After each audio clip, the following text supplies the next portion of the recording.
if I were to give it a percentage, I would say 95% of Feng Shui information, especially the English language Feng Shui information, either online, in books, or spouted by other experts, 95% from what I see anyway, basically the majority of the English language Feng Shui information is wrong. Especially the information around the Bagua, okay?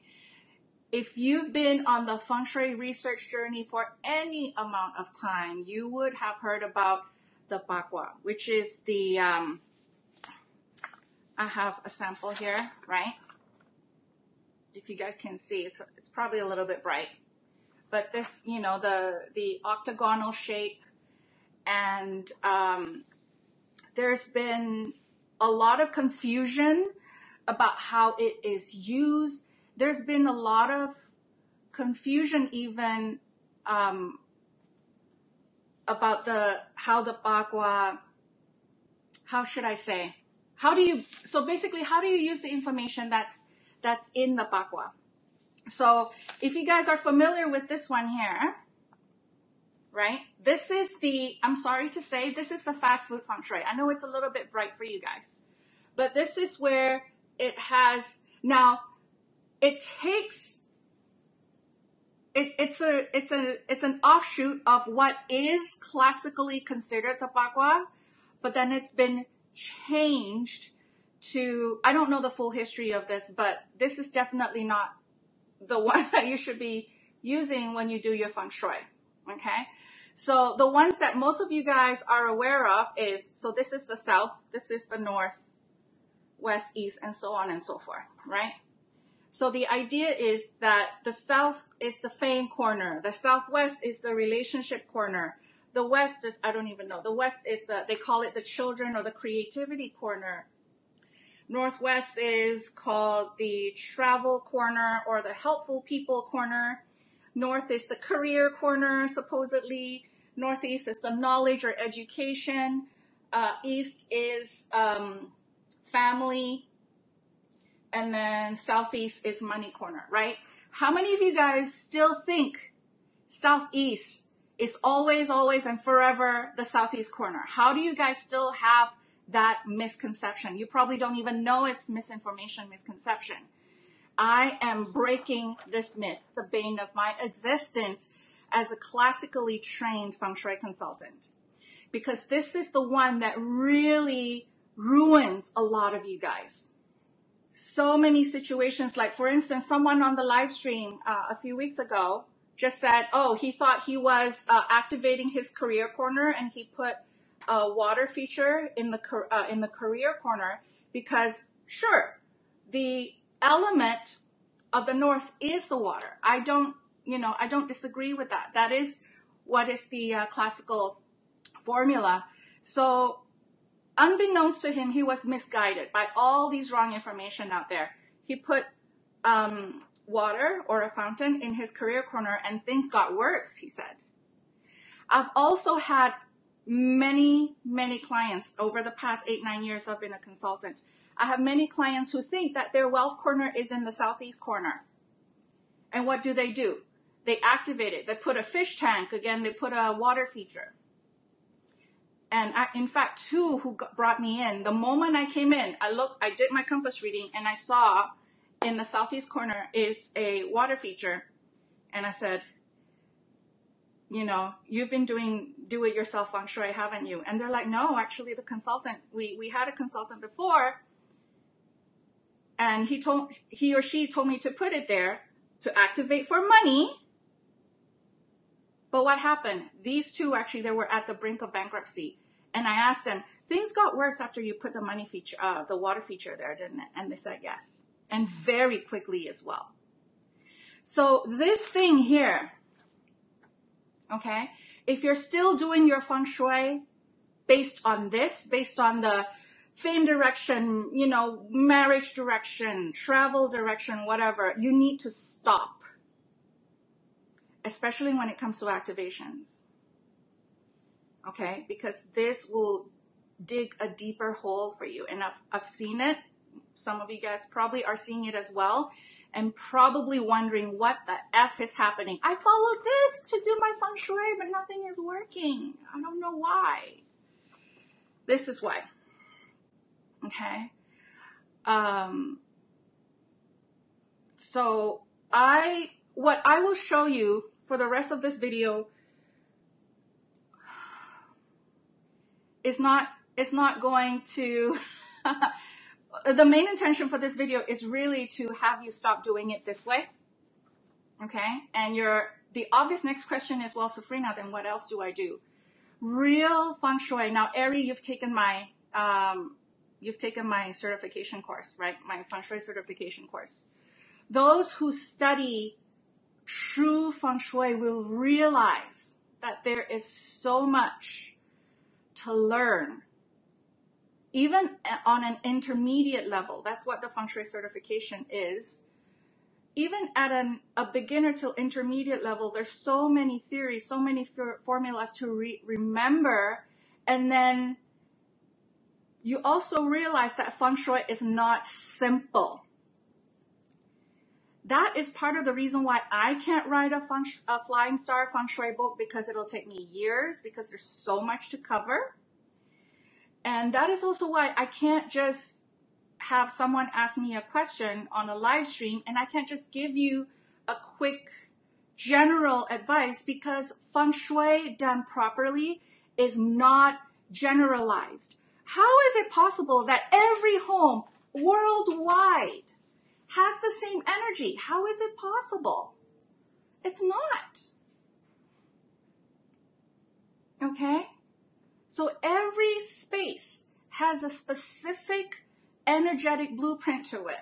And those of you who have either done the certification or you've done the annual feng shui webinar for me for any amount of time, either you've just registered or started following me a few years back, you now know, those of you who started your real true classical feng shui journey will realize that energy is not general like this. You will know that energy is based on the period of the home, based on the facing, the compass direction of the home. Only from there, you know what the energies are.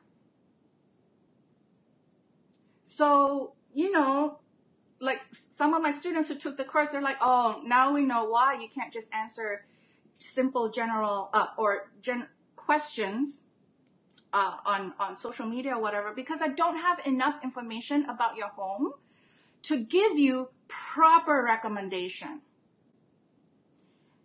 If you work with a feng shui consultant, and actually someone made a comment on this on another video that I had about needing that the compass is the basic tool that any feng shui enthusiast, especially a feng shui consultant, must have. So I have a separate video on that about feng shui being the most basic tool for a compass being the most basic tool for feng shui. And someone made a comment. She's like, "Oh my God, I just spent a ton of money bringing in another consultant, and I never saw her use a compass. She used my door as my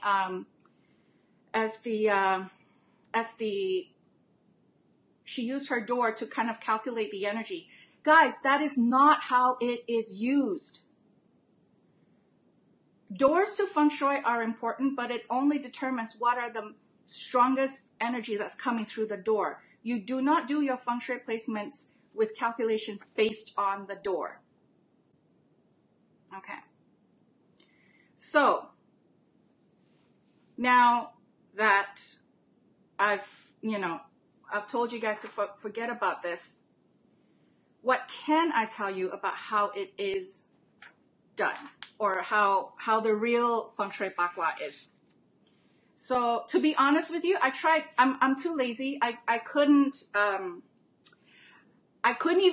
tried to Google like classical Feng Shui Bagua, and you guys can try. Google classical Feng Shui Bagua. What comes up is actually this, the fast food Bagua. That is not classical, you guys. That is not classical. So this is a look into what is This is not all of it, but this is what probably won't blow your mind too much. Okay, because if I go too much into the advanced information, you guys will be like kill me now. Right? So this is the classical one, or the basics of it, the foundational one of it. Okay. I don't know how clear it is. I might actually be able to, I wonder if I can share my screen. I don't think I can share my screen on this one. I will put a picture up on this after I'm done with the live stream. So this is classical Bagua. Okay, so you can see that they try to pawn it off as real Feng Shui. The only thing that's true in most of the fast food Bagua is the elements. They got the elements right. They got the directions right. They have the north, south, east, west. They got the directions right. They do have the trigrams. So that passed it off as classical. But apart from that, what the directions mean are wrong. Okay. So this is what, so Ari, you took the course with me, right? You can take a look at your note if you still have it, but this is what it is. So south at the top, north, east, west, southwest, southeast, northeast, northwest. Okay. And you have the trigrams here. Someone actually asked, why is the south on the top? If you guys want to know, there's actually two different types of Bagua. There's early Heaven Bagua and the later Heaven Bagua. Early Heaven Bagua has a different configuration. That one is more used for date selection, which we're not going to talk about here. But we use the later Heaven Bagua, which has the south at the top and the north, and so on and so forth. Okay. This is what we use for Feng Shui purposes. Don't ask me why. That's just how it is. I mean, who am I to question something that's been around for thousands of years, right? So anyway, so most of the fast food Baguas, they have the right idea in terms of south is fire, north is water, west and northwest is metal, southwest and northeast is earth, southeast and east is wood. They do have that. Now, this is another way of bastardization of the Feng Shui. Some of the book says, oh, if your bedroom is in the east and the east is the wood element, you need to paint your bedroom green. It's not as simple as that, you guys. It's not. Okay? Like, it doesn't make sense. If you have an open space place, are you supposed to have, your south wall red, your north wall blue, your east wall green, and your west wall white or gray? How does that make sense? And a lot of people do their decorations based on that, right? A lot of people do their decorations literally. You don't take it literally like that, okay? So stop, because the room will not look good. Okay? So, first things first. Each direction is specific to a family member. I'm going to bring it back a little. Maybe you guys can see it a little bit better. Okay? Each direction is a specific family member. I'll just keep it at that. I'll talk a little bit more about it in a minute. So, south refers to, okay, let me start with the father, basically. Northwest is the patriarch. And patriarch means male. Okay, meaning usually the man in the house, the father. And actually, as a segue, okay, so the text that I got from my client, and this is a home that I worked with the architects from scratch. We did the layout. I did so it was a Feng Shui home from the ground up. So the house has been built, the clients moved in, and then someone told her, oh, your bathroom is in the northwest. And that's bad because The Northwest is the leader. The Northwest is, you know, is the breadwinner. And her being, you know, the breadwinner of the family, she thinks it affects her. So that person, again, well-intentioned, really freaked her out. That's when she texted me. I said, the Northwest is the oldest male in the house. That usually, you know, the oldest father figure in the house. Unless she changed her gender, she is not affected by the energy in the Northwest. And by the way, a bathroom in the Northwest is fine. What we don't want is a kitchen in the Northwest. If there is a man in the house, okay, a father in the house, you do not want a kitchen in the Northwest. Bathrooms are fine. So even though she's the main breadwinner, she's the leader, so to speak, the head, she is the head of the house, but she's not considered a patriarch unless she does like a gender change surgery, really. She is here, Southwest, which is the matriarch. If you guys can see, okay, matriarch. Okay. Next is the oldest son. I'll do oldest son. Oh, sorry, I got this wrong. I typed this wrong. This is youngest son, actually. Okay. Northeast is youngest son.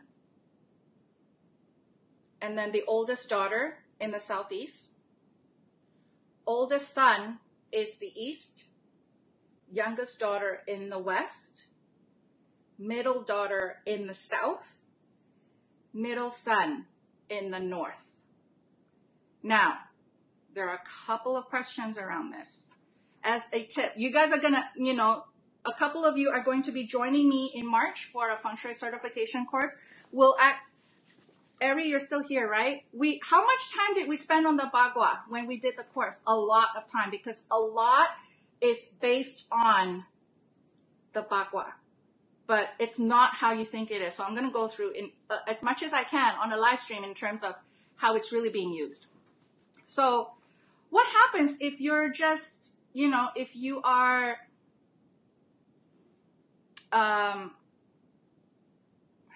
do I say this? Okay. So let's say you are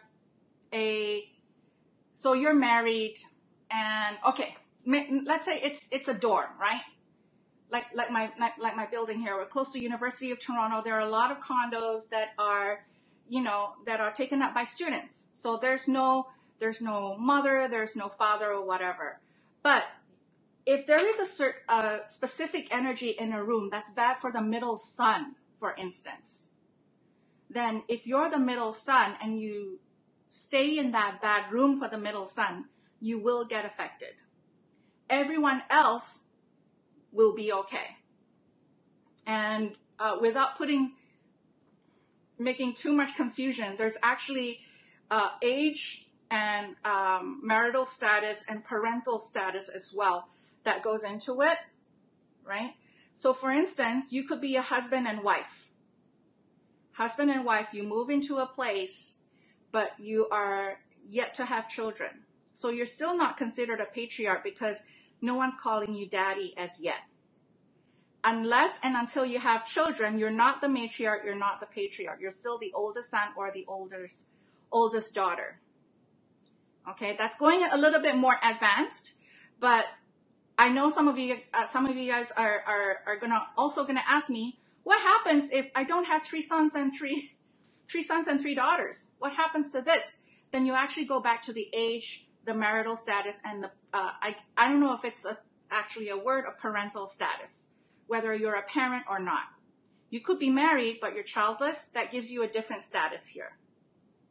Okay, so I guess I can go through this really quickly. Let's start with the youngest. Okay. So the youngest son, I know I typed out oldest here, but it's actually youngest, okay? It's a typo. So the youngest son is single male, younger than 16, okay? Youngest daughter is single female, younger than 14, okay? And then middle daughter is single female, unmarried. So over 14, okay? Unmarried, no children. Middle son is single male, also no children, because I guess nowadays you can be single but have kids older than 16. Oldest son is that you're married, male, okay? Oldest daughter is a married female. So it doesn't matter what age now, well, you're hopefully more than 14. And did I miss anyone? Tell me if I miss anyone. I forgot to keep track. But anyway, that is how it works, okay? So as you can see now, you don't actually take a pakwa and superimpose it on a layout, you guys. No, you, like, any of you guys who still have the pakwa and you're trying to superimpose it on your layout, stop doing that. So how do you actually use the pakwa? Okay, let me take a look at my notes, because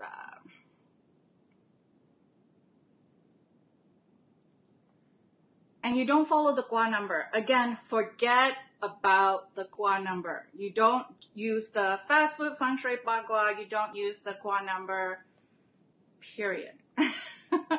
That will bring you a lot of confusion at best and will give you bad results at the worst point, okay? So, how do we actually use this information? How do we actually use the information that is given to us from the pakwa? Oh, by the way, you guys see numbers as well? Okay. So you see 5 in the center, 6. This is actually the lotion number. 7, 8, 9, 1, 2, 3, 4. So the 8-in-1 combination actually relies very heavily on this. And I've gotten a couple of, I have prepared a couple of examples for you guys. Okay?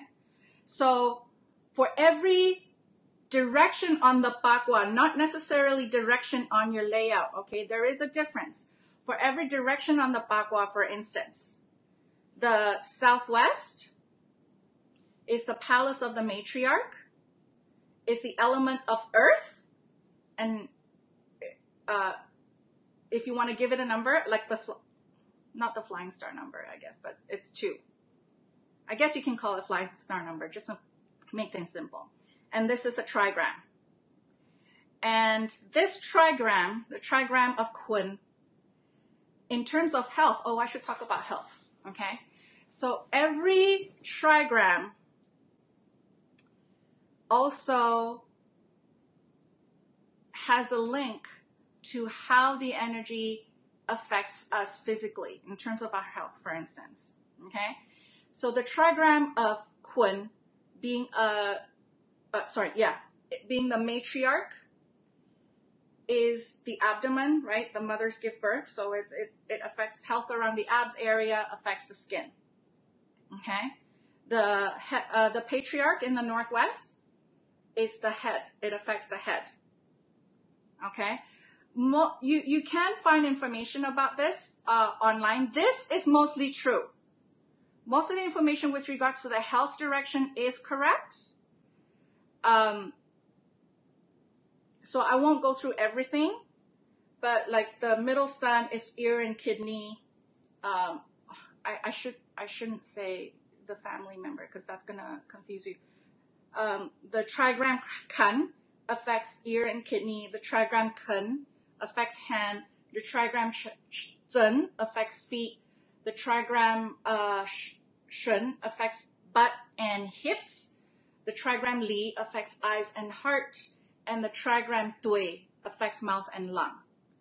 Okay, I'm not going to go through everything about that, but here are the examples, okay? Now you're going to realize that you don't actually superimpose. Stop superimposing the pakwa on your layout, main thing. So, some of you guys may have remembered I talked about 8-in-1 combination. Oh, what is the 8-in-1 combination? If you guys have never seen this, I don't know how clear this is for you guys. Who has seen this before? Right? So this is the energetic calculation for a home or a building that is period 8, meaning moved in after 2004, February of 2004. So it's a period 8 home facing north 1. Period 8 homes, but facing a different direction, would have different calculation. So therefore, if you're reading a book or if you're following an expert, and God forbid, if you paid a consultant and they don't use a compass reading and they claim to be classical, they are not classically trained. So based on the period and the facing, now we can calculate the energy. So now every direction has an energy. And what is the 81 combination? 81 combination are the top left and top right numbers for each quadrant. Okay? So 2, 5, 7, 9, 9, 7, 5, 2, 3, 4, 1, 6, 6, 1, 8, 8, 4, 3. Those are 81 combination, and each combination has a different energy. As a reminder, it's not that's another reason why you cannot do generalized feng shui advice. Okay? So, how is this bagua translated into actual feng shui placements? Again, you don't superimpose.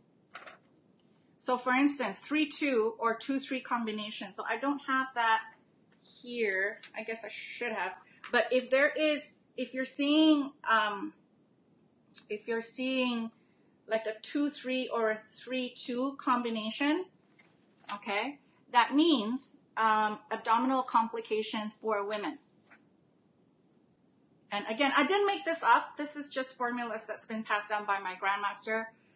And while I don't believe in blindly following, I have seen this to be the case. These have been proven. Okay?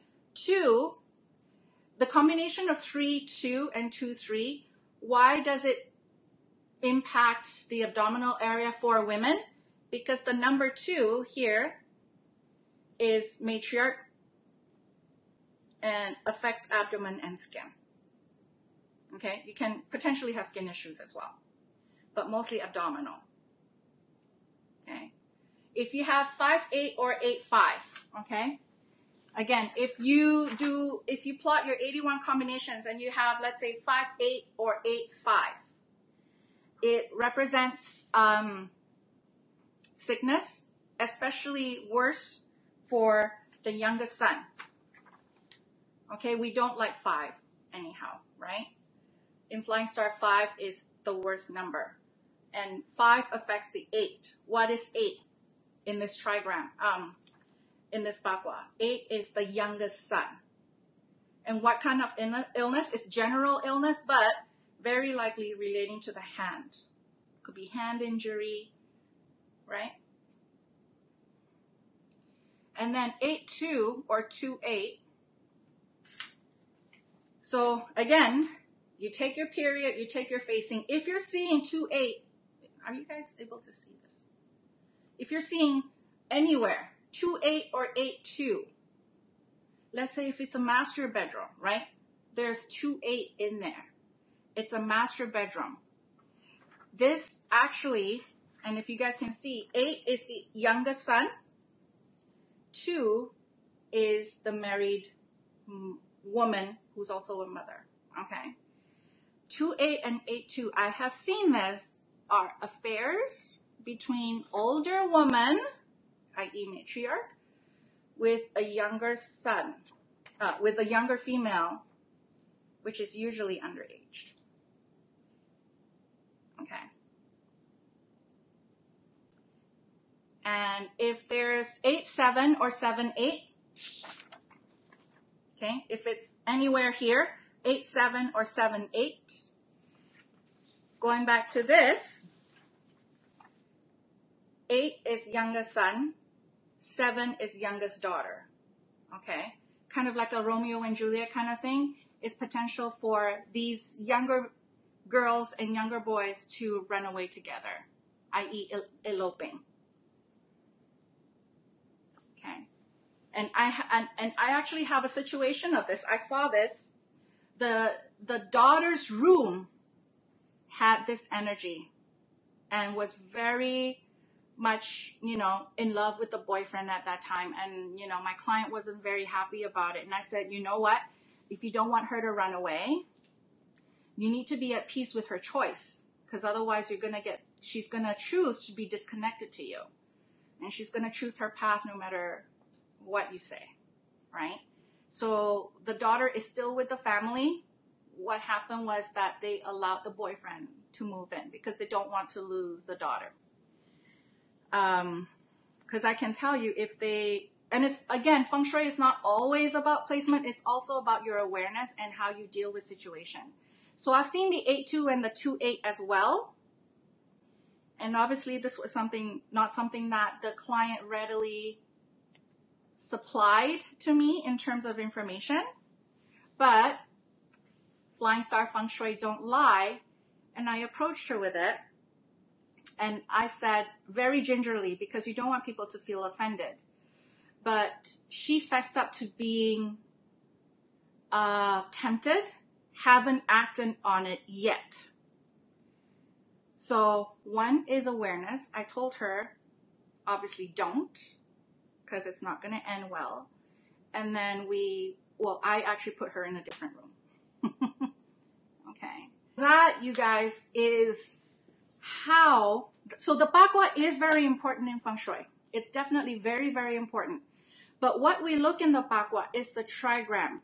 And what does the trigram point to in terms of who gets affected in the house, in terms of what potential health issues could come up, in terms of, and you use it in terms of, you look at the element. And based on that, you do your remedies based on that. So I wish in a live stream I could go over everything, but those who took my course, you guys know it took me 4 days, right? It's not something I can do unless you take the course. So,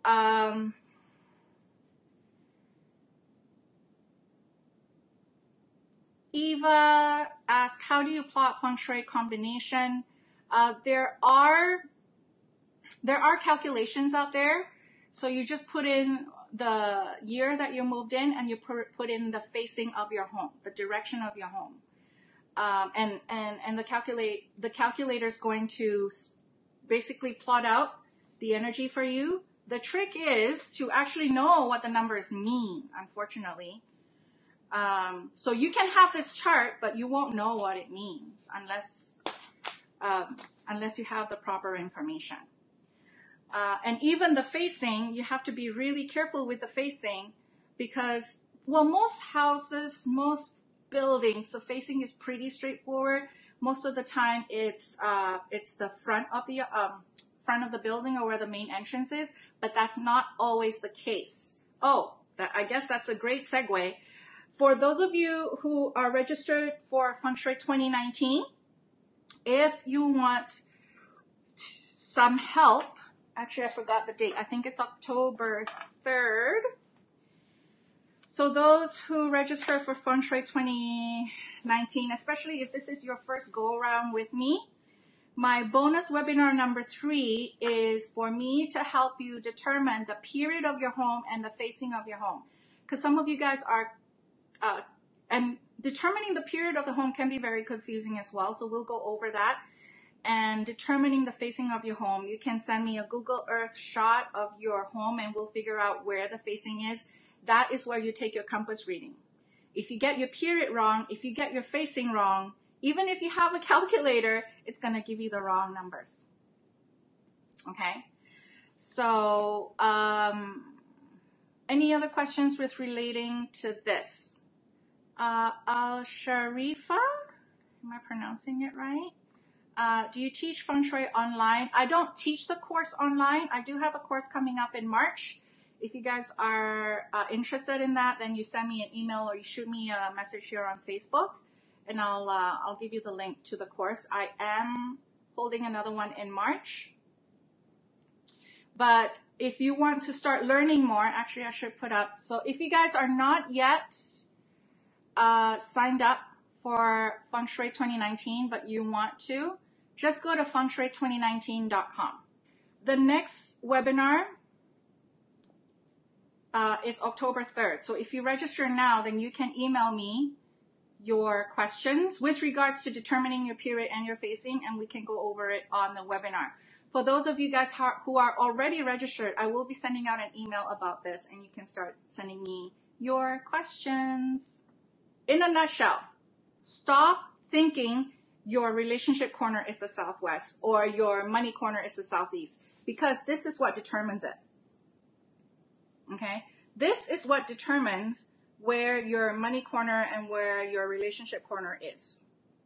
I did the fast food feng shui for a few years. It wasn't until I took the certification, I was happy and depressed at the same time. I was depressed because of the amount of energy and money and time wasted on the wrong information, right? So that would be,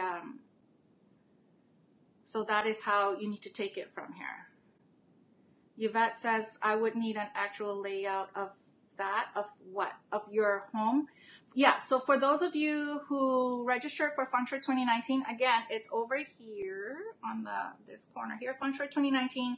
That's the address website that you go to register. If you have not yet registered, this is, if you can't do, if a private consultation is not an option for you, then this is the best way that you have, the best way that I can offer you in terms of doing your home, finally doing your home based on the right information. Okay? And for those of you who did the annual webinar with me before, I look at your layouts. I look at your placements. And we have a private Facebook group as well. Even after the webinars are done, you can also post your questions there. That's the only way I can really give you proper information, because then I have proper sight on, okay, how does this layout look? Where are the doors? Where are the streets? What are the formations outside of the house? Okay. Hello, Nita. Kat says, yes, join. I'm a shameless plug here. Join Manifesting Code and Feng Shui 2019. It is an important combo because Feng Shui 2019 gets you ready based on the annual energy. Manifesting Code actually gets you ready based on the permanent energy. So we are actually, as much as possible, right? Without taking an actual Feng Shui course, Manifesting Code in a simpler format, because not everyone wants to know all the complicated stuff. They're just like, just tell me where my money corners are so I can activate it. So in Manifesting Code, I actually go through and tell you where are your 3 money corners, where are your, did I talk about relationship corners? I'm blanking out right now. But that is based on your period and based on your facing. So Feng Shui 2019 is not going to give you that. It will give you enough information to get you ready for the year. But I can tell you, even what I share in Feng Shui 2019, the depth that we go through, like you guys who took it before, the depth that we go through in terms of getting you ready for the new year based on the period of your home, based on the facing of your home, I have yet to find the amount of support, the amount of access that you guys have to me as your guide. I have not seen anyone else offer it in the same format that I do. Yeah, so you guys who have taken the annual Feng Shui, it's not so much. Tell people how much value you guys have gotten from me. It's not in terms of tooting my own horn. You know what? I am sick and tired of people either knowingly or unknowingly misleading people. And to be honest, sometimes I don't know how. I know of consultants who actually have been marketing themselves as Feng Shui consultant way before me. Okay? Here in town in Toronto, I know of a couple of them. And I'm sure over the years, they must have known that what they've done is fast food Feng Shui. Over the years, they must have known.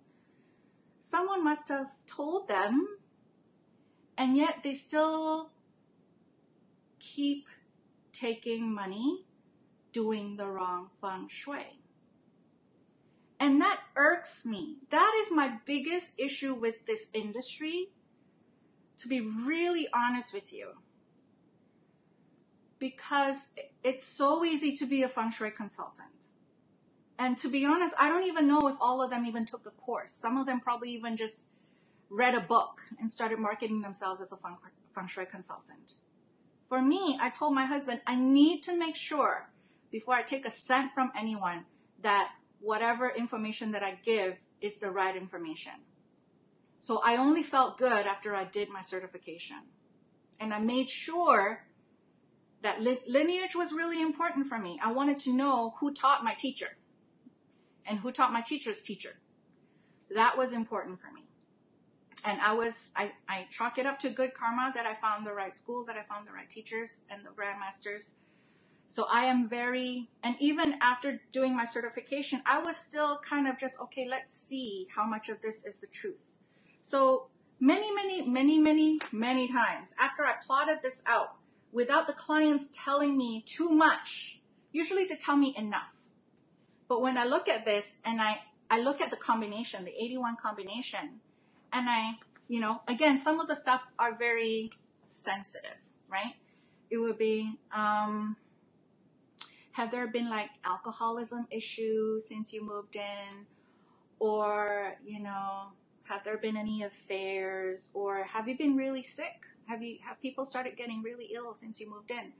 And they would say, yeah, how do you know? Or even, did you guys started getting sued after you moved in? And usually the skeptical person would sit up. How do you know we got sued in this house after we moved into this house? I said, no one told me. The energetic combinations told me. It's just that powerful when you have the right information. So if you guys want to learn all about, there's a few things. I don't want to confuse you guys.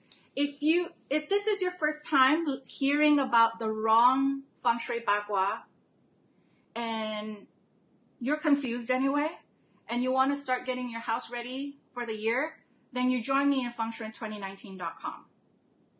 After you're done with FengShui2019.com, and you want to learn more about the permanent energy and more about the inner energy, because I actually talk more about the inner Feng Shui, then you can join me in what Kat mentioned before, manifestingcode.com. Okay? And so Lisa is asking, so the period of the home is the year we moved in versus the year built? Yes. Yes. Okay. Kat says, classical feng shui seems complicated at first, but so I love that. Okay, I love that analogy, so I will do it. Get this question all the time. Hey, once I do the feng shui, how soon can I see results? I can't ethically give you a timeline, because it really depends on a lot of things. It depends on how well it's being remedied. It depends on, because sometimes you're remedying, but you're still activating the negative energy. Then you're kind of, how do you put a brake and put on the accelerator at the same time? Some clients actually do that, because unfortunately, if it's like a really highly used area, let's say if the front door of the kitchen or the master bedroom is really bad, and we put the remedy, and yet because it's the important areas, it's still being used, you can't help but not use those areas, then you need to give it some additional time for the negative energies for you to start seeing visible results. That's just how it is. It's not an excuse. It's just how the energies work.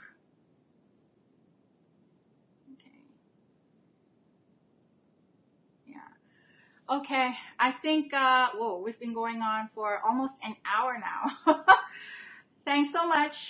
So I'll leave it here. Thanks so much for watching me live. There's quite a few of you guys here. If you know of other feng shui enthusiasts, especially if you know that they're struggling with their fast food feng shui, hopefully you will see the sense in sharing this video and stopping them from figuring out, oh, how do I put the bagua over my layout? Just stop them from wasting any more time and energy on that, because it's just heartbreaking when I see that. Okay, you guys, thanks so much for watching. Take care. This is Safrina Kadri from Feng Shui and Prosper, and welcome to my YouTube channel. If you like what you've seen, please subscribe to my YouTube channel. I do try to put out a brand new video every week. So if you subscribe, then you can make sure that you don't miss out on any of the other content that will be coming out your way.